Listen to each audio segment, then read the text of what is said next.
Welcome to the Miscarriage Rebellion. I am Stacey June Lewis, lead of the Pink Elephant Support Network group counselling program Grief and Grace, and along with Pink Elephant's co-founder and CEO Sam Payne, through this podcast we will share the stories of many Australians who have lost their babies to early pregnancy loss. With evidence and empathy, we unpack the shame, blame and stigma and lack of support that they may face. This is a loss that has been silenced for far too long, and we deserve better.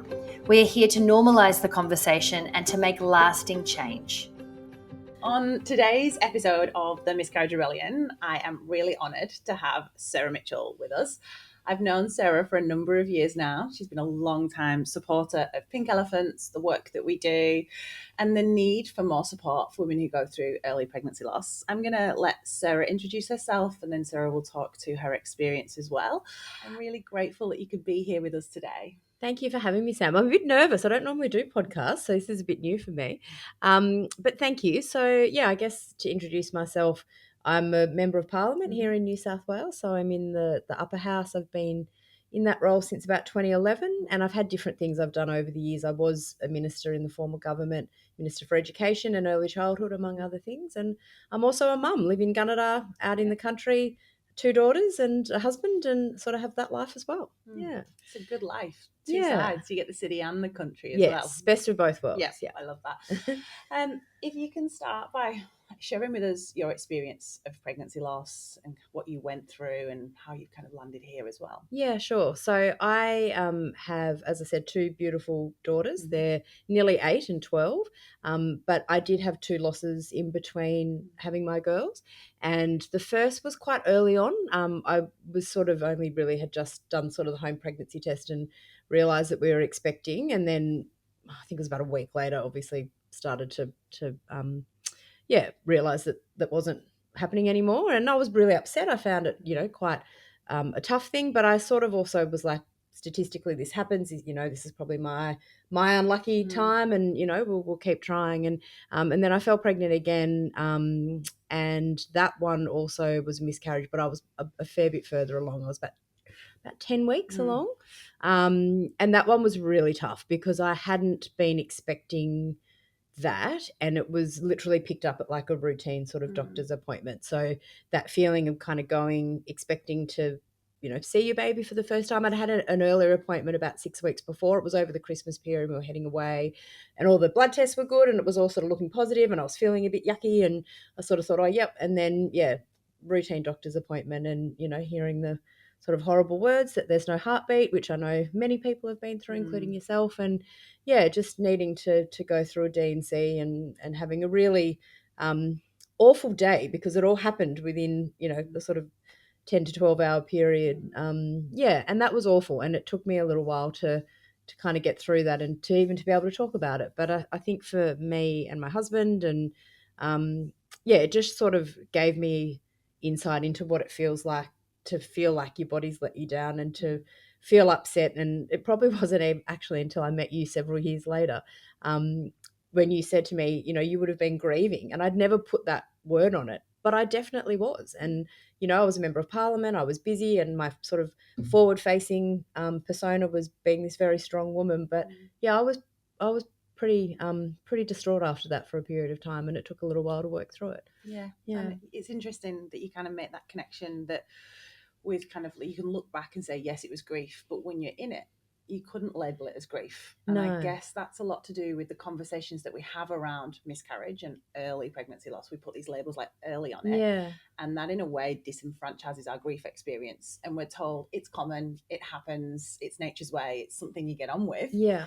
So you've kind of got this conflict of emotion where you're feeling grief, but you don't identify as grief worthy because society tells you just get on with it, right? Yeah. And then you also find, like, obviously living in a small country town, and our doctor was amazing and had known us, and, he looked after me in my subsequent pregnancy with our second daughter, now Matilda. But when you know everybody and they know you, and you're sort of going from the GP's office over to the clinic to get a better ultrasound, I had to travel to Tamworth to have a D&C because I couldn't do it in Gunnedah, which, again, it's sort of only an hour's drive.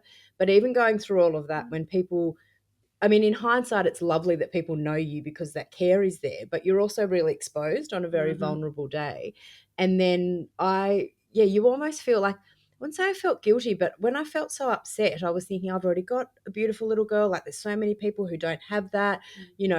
Why should I feel, like I'm, I don't know, like, why should I feel lost because I already have so much? And imagine people who don't even have what I have. And then I've sort of only afterwards, on reflecting it, saying, like, it's actually okay to feel it and be sad about it and to talk about it. And I know not everyone can, but I feel like when I've got a position now where I do have a little bit of a profile, particularly with my job, being able to share it, to say, actually, a lot of people go through this and it's okay, and you're not alone, and it's okay to hurt and to feel it and be sad.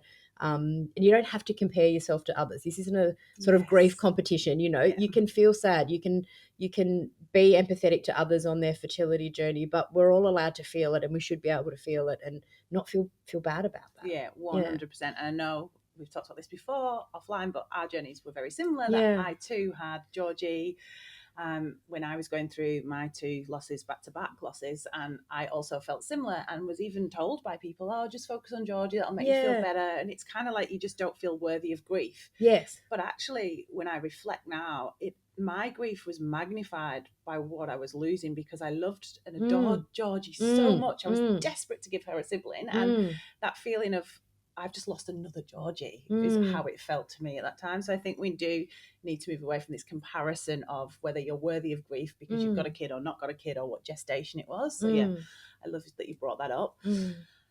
We know that you're now doing some incredible work in this space that will hopefully help change policies, landscape, support more women, and kind of just create more awareness around this. Do you want to talk to a little bit about the inquiry and what you're setting up at Parliament at the moment? Yeah, sure. So this is obviously an area that I'm, very passionate about, and I've sort of almost by default found myself over the last few years, particularly just connecting with lots of women and families who are going through their own journeys of fertility.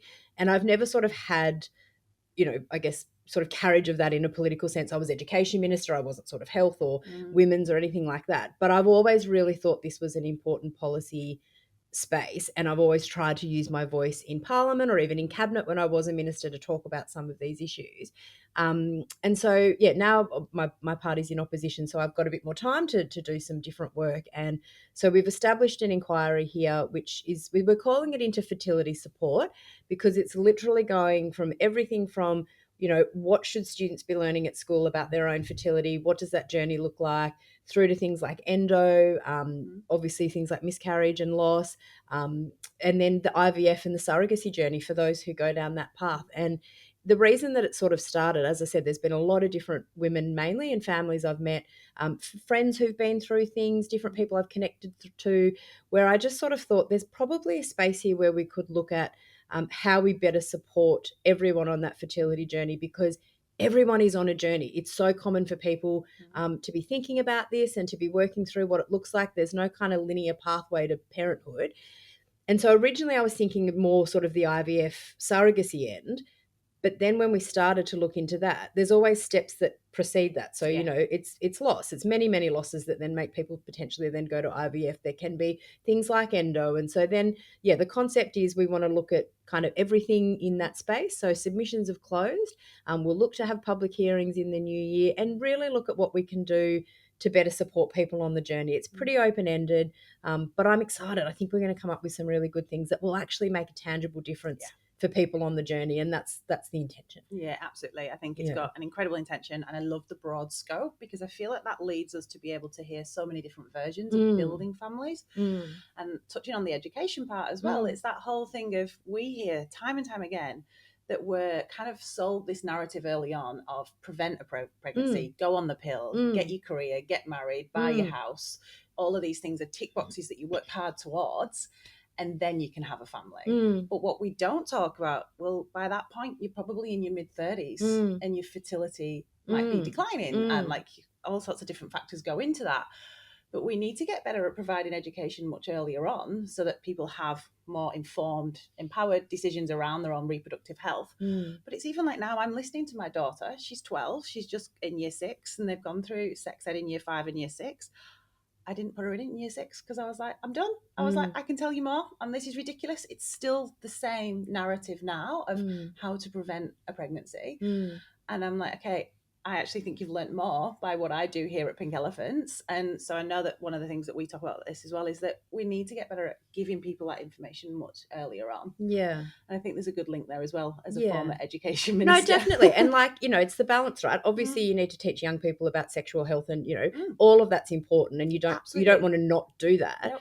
But there's also, I think, almost this assumption that the minute you try to get pregnant, you'll be able to. And you don't want to sort of scare young people, but you want them to be informed, as you say. And even, you know, there's been some work around, just lots of different organisations do it, but even around things like pelvic pain, period, teaching boys and girls about what that should look like, what's normal for you or your partner, male fertility, you know, all of that is actually really important. And I think you can do it in a way that is appropriate for the age of the students, but just starts to get that thinking. Because, you know, I you know, have girlfriends who are in my 20s who are now thinking about egg freezing and all of that. And, you know, medical experts can talk to them about that, not me, but like it's such a conversation that is happening with really a younger and younger demographic. And I think that awareness of, what's going on with your body, what, you know, normal is in terms of things like, particularly for girls with things like period pain. So many people who don't know they have endo until they get a later diagnosis when they have fertility issues. I have a really great friend who, you know, has a beautiful little boy with her husband now, but terrible journey for her. And she didn't know that her endo, she didn't even know that she really had it, let alone that it was chronic and really impacting sort of their journey. Because she said, I just thought periods hurt. I thought you got period pain. Like, so there's all sorts of elements of that that come together where you think, well, you know, and particularly, I guess, for me as a mum of girls too, like we talk openly. My girls know about our losses, and, you know, we're, you know, my youngest particularly is, you know, why don't we have any more, you know, why don't I have any more siblings? And so we sort of say that, you know, we went through this. And so my kids have known that from a young age. And I think maybe talking about that a little bit more, not to scare, but to inform. And I think that's the balance. Yeah, I think that's the balance too. I've had many conversations. Obviously, I'm in this role, so my kids start to know what I do, but we definitely include the 3 babies that we lost as part of our family. That's part of our history, our story. And I think it's important because I know that then I'm equipping them when they're older. If they go through it, their loved ones or their friends go through it, it's not going to be something that they shy away from. They'll know to lean into that conversation and how to do that with validation and empathy, which is super important.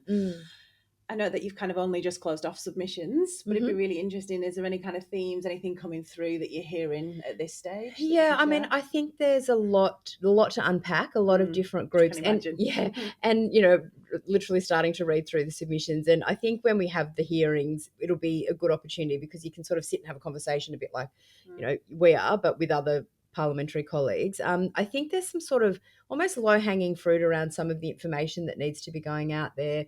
I think there's a few things around just, you know, almost like bureaucratic changes as to how people are supported. I think definitely more information about what's available in terms of supports is coming through. People just sort of not knowing what was available for them. And then the surrogacy piece is kind of a bit of a different approach. Again, there's some work happening at a federal level at that. That's a bit more obviously than just a New South Wales thing. But again, there's a few bits and pieces there that I think might sort of help families who go on that journey as well. So, but I'm excited, you know, we'll see where it takes us. Yeah, I think it's really fascinating to be able to do this, to listen deeply and then kind of identify. So for those that don't understand the process of an inquiry, so submissions, like you said, have happened. People have put their submissions in. Then you have the hearings, and then what comes next? So effectively, we will do sort of as many hearings as we want. And what happens is people who've written submissions will come and they'll speak to sort of their experience. We'll ask questions, and then the committee will formulate a report, which as the chair, I will sort of direct and lead, and we'll make recommendations that will then go to government about things that we think they should be doing to improve in this space. And so, you know, that will be led by, I guess, what we hear from people who come to speak to us. A lot of people in their submissions have put recommendations in about things that they would like to see, which is good. And then government has sort of 6 months to respond, basically. So, and I think what it does is it starts that conversation around, you know, this is the work we've done, this is what we found people are asking for. Then it really is up to the government in terms of what they do with it. But it also doesn't have to be the end of the conversation. You know, I've been on a lot of inquiries where recommendations get made and sometimes there can be changes to legislation. It might start a campaign for something else. So it's not the end point when the inquiry finishes. I think it's just kind of the next step in some potential reforms. Yeah, no, I see it as the beginning. This is amazing. We're shining a spotlight. We're listening to stories and experiences. but meeting them with that validation and empathy and understanding, and then spotting the gaps and going, this is what now needs to change. This is what we recommend. So I want to see more of these things. They really excite me. Yeah, it's good. Another thing that we talked about offline was that you'd recently gone overseas and met with a lot of people in this kind of reproductive health space. Do you want to talk to a little bit about that experience? Yeah, sure. So I had a chance to do a study tour earlier this year, and I went to the UK and to France and to the US, and I looked at a few different things, but one area was around sort of women's health fertility support. And it was just interesting to see how other jurisdictions are sort of managing some of these challenges. Particularly, I think in the UK, I met with the organisation Friendo, who you actually introduced me to, but doing endometriosis support through their app, but also into businesses and really talking about some of the economic impacts when women are suffering from that, but ways that these companies can get involved. Amazing stuff that they're doing. I went to a conference in Liverpool where they were talking about some of the changes to laws around things like, particularly in the UK, bereavement leave for people who go through loss. And that was interesting too, because it was, how do you word this in a way that you get the support that you need, but then you don't accidentally sort of impinge on other laws around things like, access to abortion. And so that, me as a bit of a policy nerd, I was like, it's really interesting how you word legislation. So I did things like that. In France, I met with some of their demographic people. They've got real issues, obviously, with declining birth rates. So there are some programs actually funded through the French government to help pay for people to do IVF. So that's interesting. Yeah, so that's interesting. Again, workplace support and awareness around fertility, people needing leave to go for appointments and things when they're going through IVF. Met with some advocacy groups. And then in the US, saw some of the medical professionals working on things like rainbow clinics. I met with this amazing organisation in Washington, DC, who helps African-American women who are going through loss and their sort of fertility journeys. And just sort of saw firsthand how they do some of the work, particularly in New York and LA at the hospitals around supporting families. So, it was amazing. I had a really good time, but also learnt a lot and made some good contacts for the work that we're doing now, which will be really important. Yeah, it is. And it's that collaborative lens and approach, right, of going out, looking outwards, seeing what other people are doing in this space. And I know that when we championed bereavement leave, when that changed here in Australia, we were also speaking to the policymakers and the MPs in New Zealand, because that happened ahead. And we were like, okay, so what did you put in your case for sort? How did you get this through? And we can make real change on a global scale. We can help each other, right? Yeah. I'm going to go back, though, to the bit that got me really excited, which was the French example and what they're doing to obviously declining fertility rates. We know similar here as well. And I wrote a piece for Women's Agenda actually on this, that because it was kind of this whole thing about bringing the baby bonus back. And I was kind of a bit like, no, because you've got 1 in 6 couples struggling to conceive, potentially facing down the barrel of a very expensive fertility journey that may or may not involve ART, assisted reproductive therapies, or IVF. And so why don't we invest more in supporting those so that they're already on their journey, they're desperate to build their families. And for some, it is a financial barrier. Absolutely. So I think that's something that, so what did you learn from that? So it was interesting because they, particularly in France, because they have no surrogacy at all, right? You can't do altruistic or compensated or commercial or anything. Obviously, some families go out as happens when laws like that exist. But particularly the advocacy group that I met with were just talking about that support for, I'm going to say it's up to 6 IVF, maybe it's 4, I can't remember, but there are a number of rounds that basically the government, it's through their sort of public health system. And then that also has started a conversation again, not just in the public service over there, but in like the corporate world around people taking leave because they need to go to appointments or they need to go. And so there's this sort of open conversation about it, which, and it was very much driven by the birth rate is declining, we need to do something about it. And look, I agree with you. I think being able to give people financial support to help them on that journey, because it's very expensive. And people sometimes, and I know people who have not been able to keep going because they can't afford it. And I guess for me, living in a regional community as well, a lot of people have to travel. That Mhm. we don't have these services available everywhere, and so that adds another cost. It adds another burden in terms of being able to take time off work or leave family, or like it's really hard. And so I think if you're going to invest money as a government into helping people grow their families, I think starting at that end rather than maybe afterwards is, I think that's a better policy setting in my view. Yeah, absolutely support that. Mm. Touch a little bit on the rural and regional experience now, because as a woman, obviously you live regionally, that's your home, Gunnedah. You were really an integral part of our Not Just a Loss report. We kind of brought you into that as well and listened to your expertise and many other stakeholders. How do you think the experience differs, loss, fertility journeys for women in regional communities versus those that, say, live in a metropolitan area? I just think access is harder. And I mean, that's not unique just to fertility. It's sort of health in general. We've got some amazing health clinicians and professionals who work in our areas. And I think, like I said earlier, even with my own experience, you get that real close sort of connection to the people who help you when you're going through that. In a lot of cases, it's a local GP, or, in some of the bigger regional centres, there'll be obstetricians and those sort of specialists. But I think it's just that barrier in terms of access. As I said, when you go through loss, sometimes it's difficult to be able to get the supports you need. And, my own example is one, but I was lucky that I could go to the hospital in our next town. I also had private health insurance, so I could go to the private hospital. Otherwise, I probably would have been waiting, or I might have had to look at other methods other than a D&C. So I think that choice is probably not there necessarily in the same way, just because of the access. And also, I guess, that isolation too, when you're a bit further away. And, I remember you and I talking about it, because I wish pink elephants existed when I was going through what I went through. But you sort of online and you're kind of Googling and trying to find forums or things where you can talk about it. And I guess that would happen in the city too. But I just think that, maybe there's not kind of that immediate support in the same way. And even, as I said, with the fertility, there's a lot of people in my family and friends have gone through IVF for different reasons. Most have to come to Sydney or Newcastle.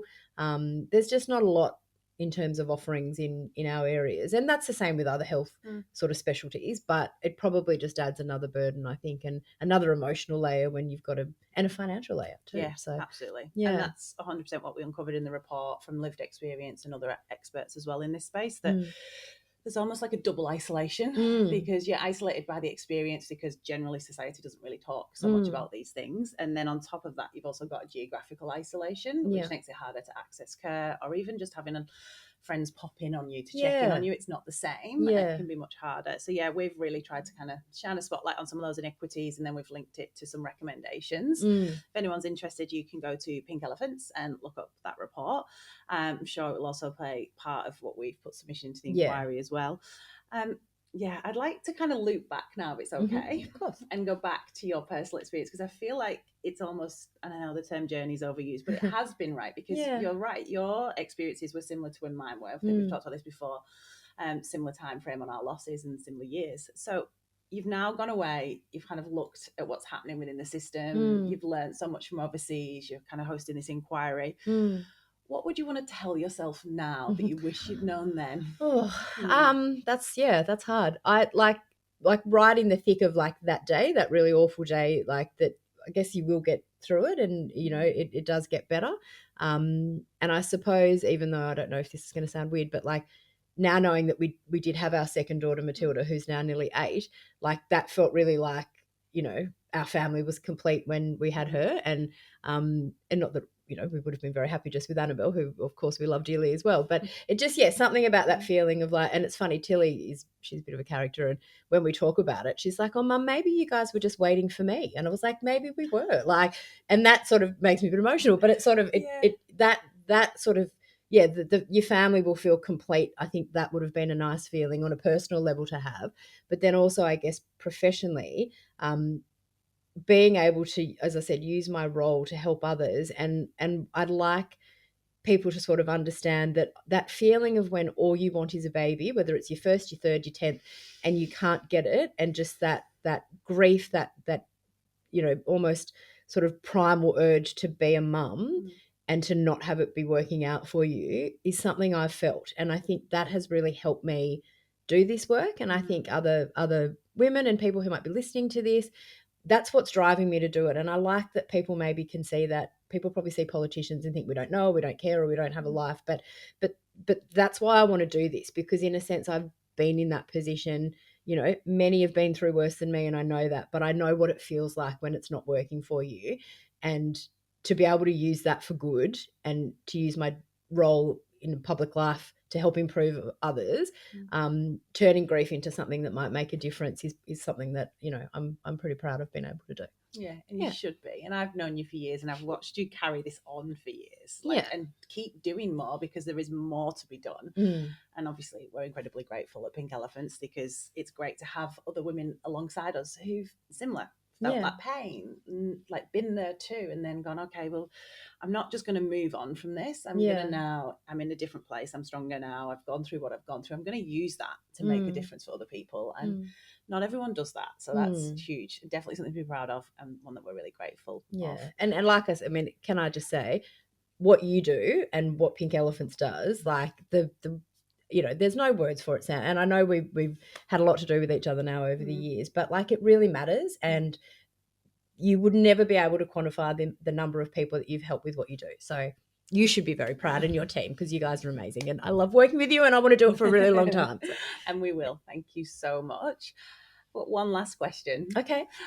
If you could change one thing, magic wand, blue sky, what would that be? One thing is really hard because there's a lot. I